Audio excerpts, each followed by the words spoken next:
Yeah, so something I'm watching, I thought maybe make a video of it. And so one of the things I'm seeing is that the TLT, if anybody's paying attention to what's going on with the 10-year bond, been watching this for a while to look for a bottoming process. And just maybe about a week or two ago, you saw it start bottoming. And what happened recently, it broke out the 86 level. So I don't know if this continues, but the market's been consolidating forever. And with the actual hype out there, with all the newsletter writers and the X people on Twitter, it's just that everybody's saying, and I'm not saying they're not right long term, but short term, is there a trade in there to take a look at? I'm not too sure. So, I I'm just looking at the fact that it consolidate now is going to start moving up because it came down from $200 a share on the TLT.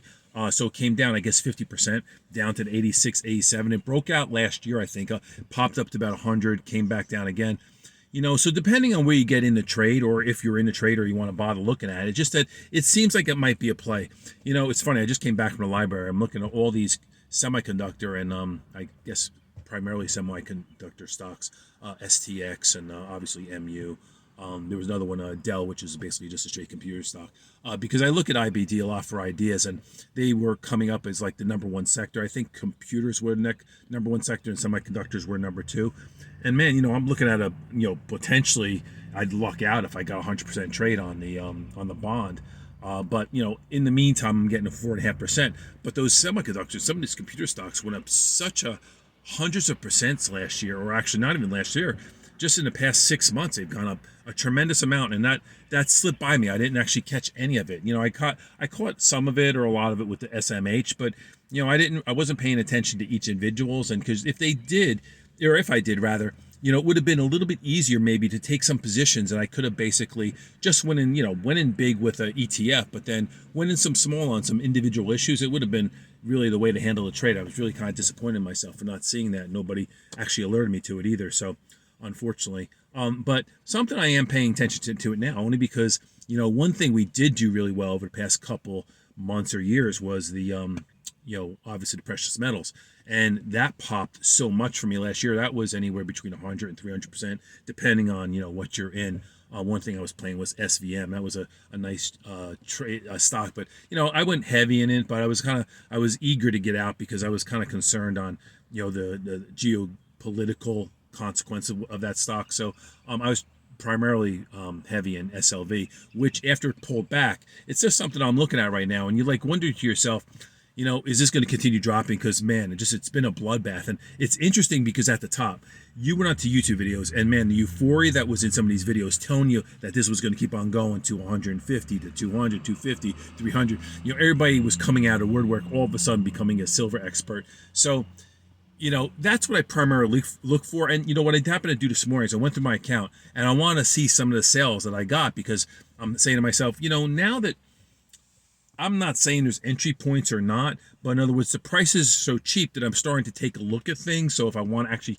pick up some issues, then maybe I can, because I'm getting out at the very top of, like maybe AEM or like a NEM or like a GDXJ. I was getting out at the top. With smaller issues, I got out primarily, lower, on my big issues. But as it went higher and higher, I'd shoot in for get out a few, get out a few, get a few. And I can't say I actually hit the exact top. And, regardless, it wouldn't have made a difference anyway, because once it gets to the top, I start selling very light because I sort of set up for it to pull back. But when you have something go parabolic the way it is, it's hard to make a sale, especially when there's so much euphoria come out saying, what, if I get out now, I'm going to leave a lot on the table. And I didn't want to do that. So I got out most of my shares, and then I start stepping back in, recently. And now I'm like looking, do I want to keep on going? Do I want to hold? I'm not seeing really too many entries. So it's just something I am paying attention to, because after you get some extreme pullback like that, I don't know if it'll just bounce or whether the trend will continue. That's really a tough say.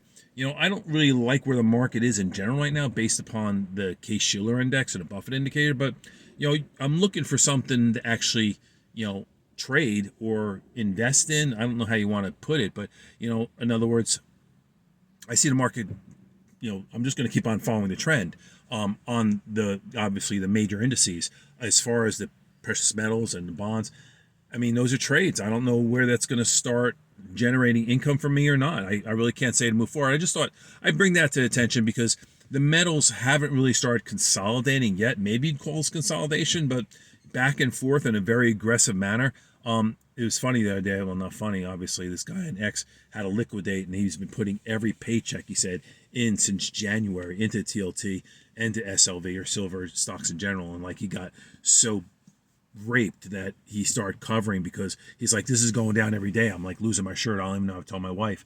And, I wrote back, I'm like, when you start getting involved in a silver trade, it's called the widowmaker. And, it's funny. I have a friend that I trade with here and there. I think I mentioned before, and, we share ideas, and he got involved in that trade probably, let's go back 3, 4, 2 years ago, whatever it was.